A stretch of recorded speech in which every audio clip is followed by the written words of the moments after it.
Welcome to 10 minutes of international current events. I'm Carl Azuz, broadcasting from the CNN Center. First up, shares of Mitsubishi Motors, a car maker based in Japan, are at a record low. Why? Car companies are required to test the fuel efficiency, the gas mileage of their vehicles. And Mitsubishi recently admitted that it had cheated on its fuel economy tests, essentially saying their cars got better gas mileage than they really did, and that the company's been doing this for as long as 25 years. This includes the gas mileage for hundreds of thousands of vehicles, including some sold to the car maker Nissan. But only the Mitsubishi cars sold in Japan are believed to have the wrong gas mileage information. The company says cars sold in the U.S. and other countries were tested the right way and have accurate fuel economy measurements. The scandal has decreased Mitsubishi's market value by 50%. Other car makers, including Kia, Hyundai, and Ford, have paid a price for overstating their cars' gas mileage.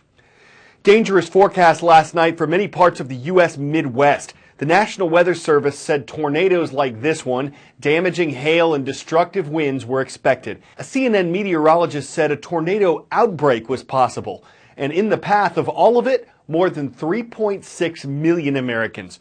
Remembering a massive, deadly tornado from 2013, 2 Oklahoma school districts shut down and some others let students out early yesterday.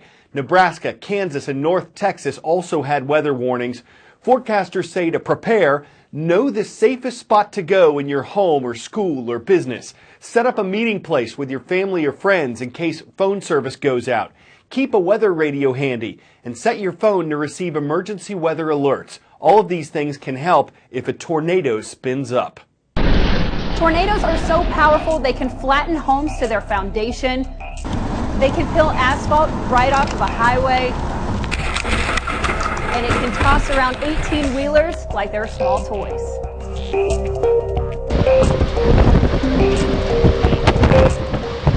Tornadoes can be the most deadly and destructive weather phenomenon on Earth. In fact, about 1,000 tornadoes occur every year in the U.S. That's more than anywhere else on the planet. Some of the strongest tornadoes can pack winds of 300 miles per hour or more. It can be as small as a couple hundred yards wide all the way to 2.5 miles wide, and their path of destruction can be a couple hundred yards or extend out 50 miles or more. When conditions are just right, you'll get warm, moist air coming in from the Gulf of Mexico. That will collide with dry, cooler air from the north. When these air masses collide, it creates a lift in the atmosphere. And when you get those winds rotating and increasing speed with height, that will create a horizontal column of air that's spinning. Then you get a downdraft from a thunderstorm, and that will pull that column of air all the way down to the ground. And then you have a tornado.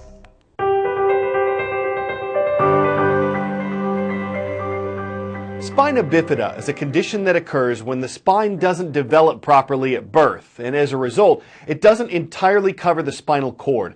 The condition can be mild or severe. Sometimes it can be corrected with surgery, sometimes it can't. Spina bifida wasn't the only obstacle that Corinne Marasco had to face growing up, but the person she became and the accomplishments she made are the reason why she's today's character study. 25 years after I first met her during my residency at the University of Michigan, Dr. Corinne Marasco is still teaching me about the wonders of the brain. Our job is to kind of recapitulate what should have happened in nature. Right now, Corinne is operating on the brain of this 2-year-old boy. She's training the next generation of neurosurgeons. And if that weren't impressive enough, she's doing it all from a wheelchair. Often I think people choose careers and jobs because they want to pattern themselves after someone. I didn't know anybody that was quite like me. And as a result, I kind of chose my own path. And in some ways, that's extremely liberating. Corinne didn't just break the mold, she shattered it. And in 2005, became the first woman chair of neurosurgery in the country. Next time you see someone who doesn't fit the mold of what you think someone should be, think outside the box. Dr. Sanjay Gupta, CNN, reporting. I love you.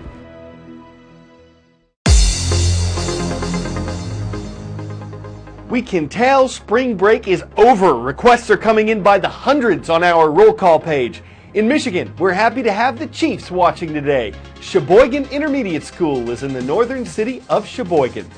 to the city of Lebanon in Northwest Oregon. We've got the Warriors. Lebanon High School is here.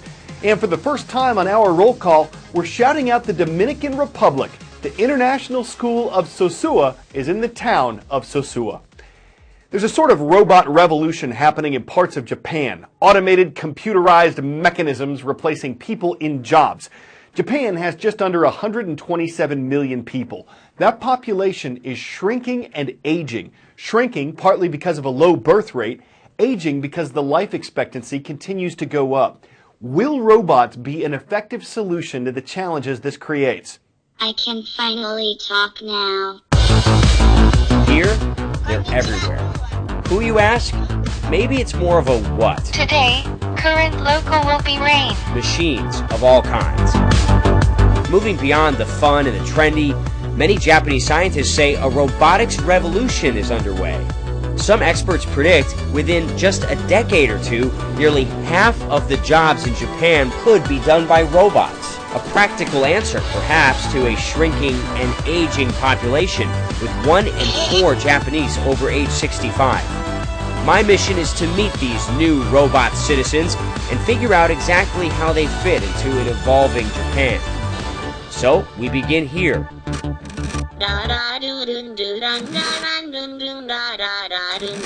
Meet Churi, my personal robot in Japan's first hotel run mostly by robots. Good night, rest well. Tomorrow's morning. No, really, right from when you enter. Welcome to Hanel Hotel. I will confirm your check-in information. Will Ripley. Please input your reservation name. Got my room key? So The 264. check-in process is now complete. A robot checks you in. It's your concierge. I'm really hungry. Can you recommend a good place to get lunch? There are many restaurants inside the park where you can enjoy a wide variety of dishes. There's a ridiculously slow-moving robot porter. We're really moseying along here. Facial recognition technology lets me into my room. Machines even handle the dining experience. This all may seem a bit odd to you, but this vision of the future actually seems to work in Japan. In America, I grew up with movies like The Terminator. But here, people are used to machines, even friendly towards them. And while it's amusing to have a velociraptor at your service, is this really what all robots will eventually look like? Hello, my name is Erica. May I ask your name? My name is Will. It's nice to meet you, Will. Let's learn a little about each other. To start off, where are you from? I'm from the United States. Ah, the United States. I'd really like to try a hamburger someday. Haha. From human-like robots to something a little more robotic. Back in Tokyo, I made a stop at MJI, the company that created Tapia, a robot assistant for your home. It's kind of like a smartphone, but more approachable and friendly, modeled to be a companion for the elderly, especially those living alone. Do you think robots like this will be as popular as cell phones? Yeah. Why? In Japan, robot is very familiar to us. So actually, in the childhood, robot is hero. Robot is friends. These creators are taking the first leap, innovating in a country that's continuing to test the boundaries, to push the limits between humanity and technology, and in the process, redesigning the modern city.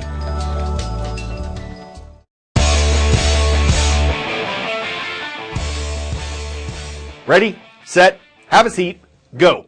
That's kind of the idea behind this event in Taiwan. Well, that and some really sweet costumes. It's the Chair Racing Championships. Because why not? Some office chairs are faster than others. While many competitors had winning outfits, winning the race seemed to come down to the type of office chair and the technique of the sitter. And no one was guaranteed a victory just because they had crazy legs.